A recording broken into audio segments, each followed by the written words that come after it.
This is an English walnut buffet or whatnot, and it's been made to dismantle for ease of transport. This is quite a small sized one. We've had a number in the past, and typically they tend to be a little bit bigger than this, perhaps 6 to 10 inches wider in length. And it works to the same principles as the washstand with the brass standards that you see in the corner there, and the shelves at the back here.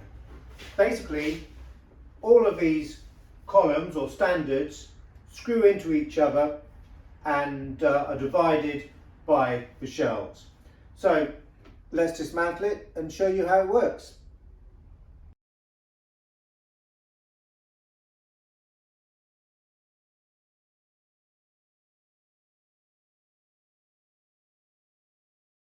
So, as you can see, each column divides into 3 parts, and they're fitted on wooden threads. Let's get that in a little bit closer just for you to have a look at. And you can see that that actually goes in quite a long way, make it nice and strong. The leg one as well. Now, it's not uncommon for the threads to get worn and for the holes to have been recut, filled out and then recut. After all, you want it to be nice and stable. You don't really want any movement on your buffet when it's all set up. It's got to be practical to use. So that's not uncommon to find that, but it's quite acceptable restoration, really. Now, the short thread to the top is for the top section, because obviously we've got less space to thread into, because you've only got the depth of the sledge bar underneath the shelf. So there you go.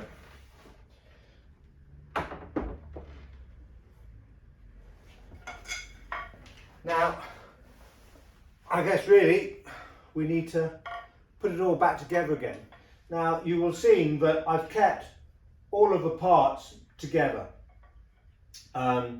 These threads have been set into each other for a long time, over 100 years. They've become quite familiar with each other and so particular to each other. So you always get a better fit if you keep them in the same place when setting up. So with that said, let's get to it.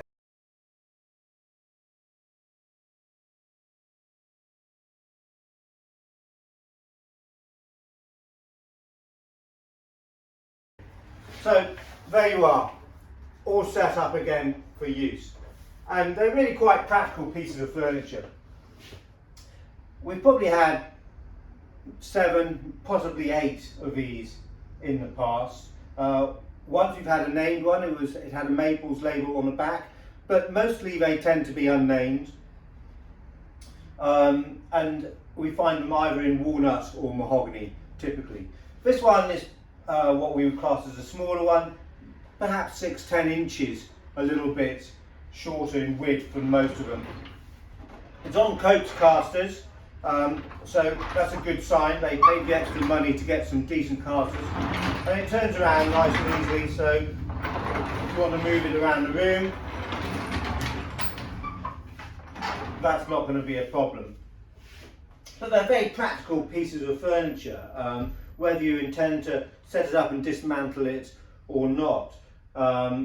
In a dining room or even in a sitting room for display and storage, perfect. Nice big shelves and a good looking piece of furniture. So English walnut, round about 1880 in date.